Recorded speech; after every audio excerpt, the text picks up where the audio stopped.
ओम नमो भगवते वासुदेवाय। आइए प्रारंभ करते हैं श्रीमद् भागवत कथा के प्रथम स्कंद का अध्याय 16वां। सूत जी कहते हैं, शौनक जी, पांडवों के महाप्रयाण के पश्चात भगवान के परम भक्त राजा परीक्षित श्रेष्ठ ब्राह्मणों की शिक्षा के अनुसार पृथ्वी का शासन करने लगे। उनके जन्म के समय ज्योतिषियों ने उनके संबंध में जो कुछ कहा था, वास्तव में वे सभी महान गुण उनमें विद्यमान थे। उन्होंने उत्तर की पुत्री इरावती से विवाह किया। उससे उन्होंने जन्मेजय आदि 4 पुत्र उत्पन्न किए तथा कृपाचार्य को आचार्य बनाकर उन्होंने गंगा के तट पर 3 अश्वमेध यज्ञ किए और जिसमें उन्होंने ब्राह्मणों को बहुत सारी पुष्कल जमीन दी, दक्षिणा दी। उन यज्ञों में देवताओं ने प्रत्यक्ष रूप में प्रकट होकर अपना भाग ग्रहण किया था। एक बार दिग्विजय करते समय उन्होंने देखा कि शूद्र के रूप में कलयुग राजा का वेश धारण करके एक गाय और बैल के जोड़े को ठोकरे मार रहा है। तब उन्होंने बड़े बलपूर्वक उसे पकड़कर दंड दिया। शौनक जी ने पूछा, महाभाग्यवान सूत जी, दिग्विजय के समय महाराज परीक्षित ने कलयुग को दंड देकर ही क्यों छोड़ दिया, मार क्यों नहीं डाला? क्योंकि राजा का वेश धारण करने पर भी वह था अधम शूद्र ही, जिसने गाय को लात से मारा था। यदि यह प्रसंग भगवान श्री कृष्ण की लीला अथवा उनके चरण कमलों के मकरंद का रस का पान करने वाले रसिक महानुभावों से संबंध रखता है तो अवश्य कहिए। दूसरी बातें तो व्यर्थ ही है, उनको करने से क्या लाभ? उनमें तो आयु ही व्यर्थ नष्ट होती है। प्यारे सूत जी, जो लोग चाहते तो हैं मोक्ष, परंतु अल्प आयु होने के कारण, कम उम्र होने के कारण मृत्यु से ग्रस्त हो रहे हैं, उनके कल्याण के लिए भगवान यम का आवाहन करके उन्हें यहाँ शांति कर्म में नियुक्त कर दिया गया। जब तक यमराज यहाँ इस कर्म में नियुक्त हैं, तब तक किसी की भी मृत्यु नहीं होगी। मृत्यु से ग्रस्त मनुष्य लोक के जीव भी भगवान की सुधा तुल्य लीला कथा का पान कर सकें, इसलिए महर्षियों ने भगवान यम को यहाँ पर बुलाया है। एक तो थोड़ी आयु, दूसरे कम समझ। ऐसी अवस्था में संसार के मंद भाग्य विषयी पुरुषों की आयु व्यर्थ ही बीती जा रही है। नींद में रात और व्यर्थ कामों में दिन बीत रहा है। सूत जी ने कहा, जिस समय राजा परीक्षित कुरुजांगल देश में सम्राट के रूप में निवास कर रहे थे, उस समय उन्होंने सुना कि मेरी सेना द्वारा सुरक्षित साम्राज्य में कलयुग का प्रवेश हो गया है।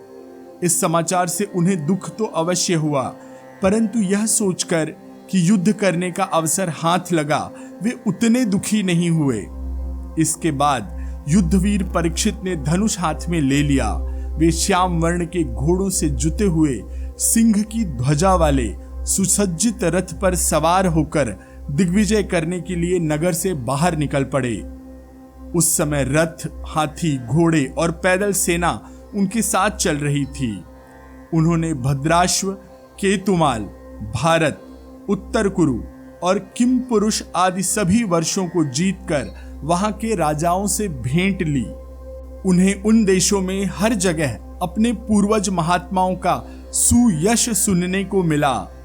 उस यशोगान से पद पद पर भगवान श्री कृष्ण की महिमा प्रकट होती थी।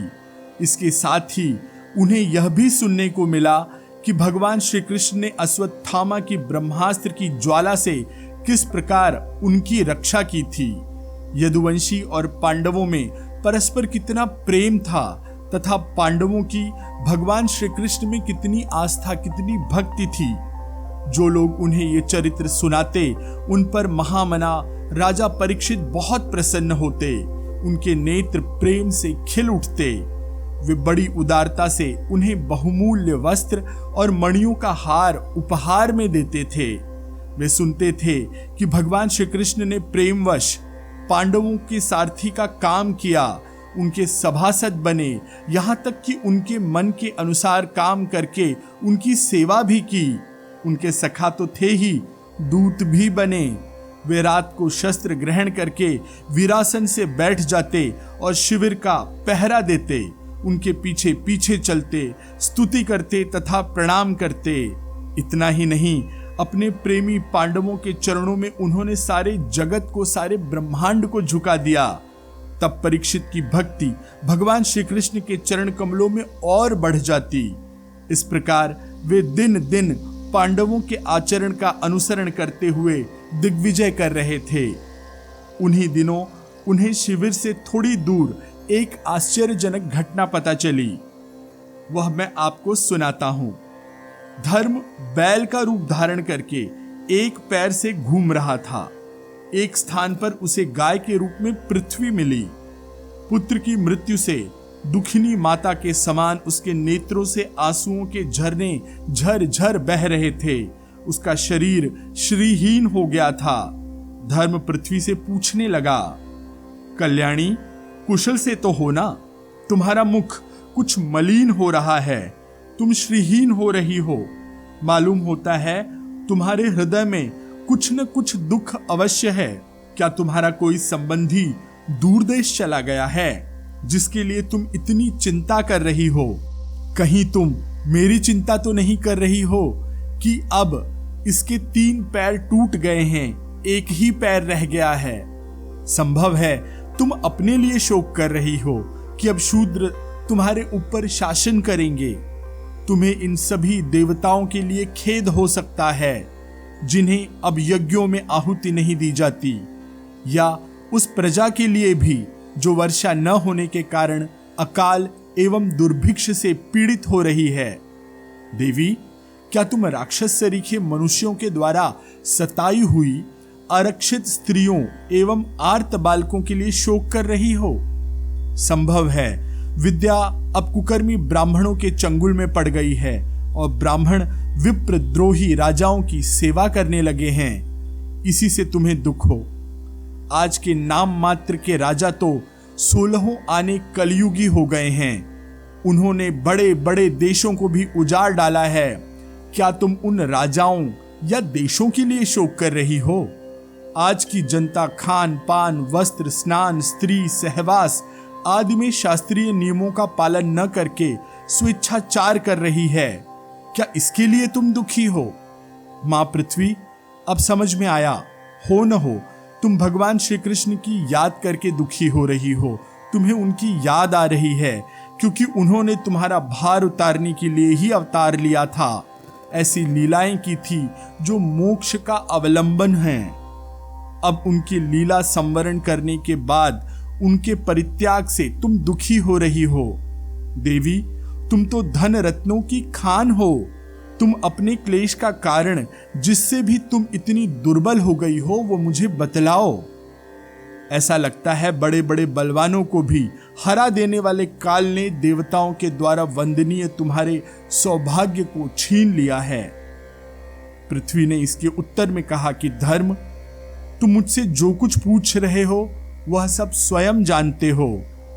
जिन भगवान के सहारे तुम सारे संसार को सुख पहुंचाने वाले अपने चारों चरणों से युक्त थे, जिनमें सत्य, पवित्रता, दया, क्षमा, त्याग, संतोष, सरलता, शम, दम, तप, समता, तितिक्षा, उपरति, शास्त्र विचार, ज्ञान, वैराग्य, ऐश्वर्य, वीरता, तेज, बल, स्मृति, स्वतंत्रता, कौशल, कांति, धैर्य, कोमलता, निर्भीकता, विनय, शील, साहस, उत्साह, बल, सौभाग्य, गंभीरता, स्थिरता, आस्तिकता, कीर्ति, गौरव और निरहंकारता, ये 39 अप्राकृत गुण तथा महत्वाकांक्षी पुरुषों द्वारा वांछनीय और भी बहुत से महान गुण उनकी सेवा करने के लिए नित्य निरंतर निवास करते हैं। एक क्षण के लिए भी उनसे अलग नहीं होते हैं। उन्हीं समस्त गुणों के आश्रय सौंदर्य धाम भगवान श्री कृष्ण ने इस समय इस लोक से अपनी लीला समेट ली है, संवरण कर ली है। यह संसार पापमय कलयुग की कुदृष्टि का शिकार हो गया है। यही देखकर मुझे बड़ा शोक हो रहा है।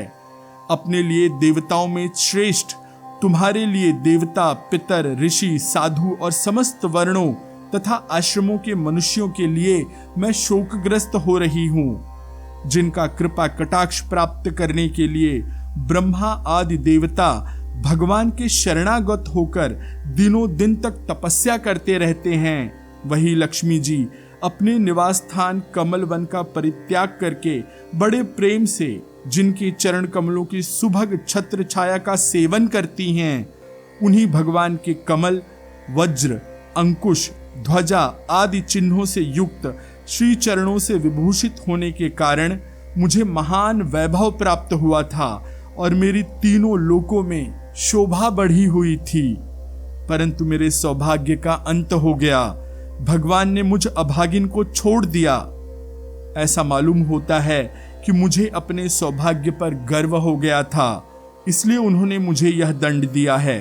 तुम अपने 3 चरणों के कम हो जाने से मन ही मन कुढ़ रहे थे, अतः अपने पुरुषार्थ से तुम्हें अपने ही अंदर पुनः सब अंगों से पूर्ण एवं स्वस्थ कर देने के लिए वे अत्यंत रमणीय श्याम सुंदर विग्रह से यदुवंश में प्रकट हुए और मेरे बड़े भारी भार को, जो असुरवंशी राजाओं के सैकड़ों अक्षौहिणियों के रूप में था, नष्ट कर डाला, क्योंकि वे परम स्वतंत्र थे, जिन्होंने अपनी प्रेम भरी चितवन, मनोहर मुस्कान और मीठी मीठी बातों से सत्यभामा आदि मधुमयी मानिनियों के मान के साथ धीरज को भी छीन लिया था, और जिनके चरण कमलों के स्पर्श से मैं निरंतर आनंद से पुलकित रहती थी। उन पुरुषोत्तम भगवान श्री कृष्ण का विरह भला कौन सह सकता है। धर्म और पृथ्वी इस प्रकार आपस में बातें कर रहे थे।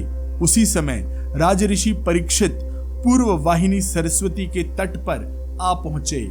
इसी के साथ अध्याय 16वां यहाँ पर समाप्त होता है। शेष कथा अगले अंक में। मैं आशीष पी मिश्रा आपसे आज्ञा लेता हूँ। ओम नमो भगवते वासुदेवाय।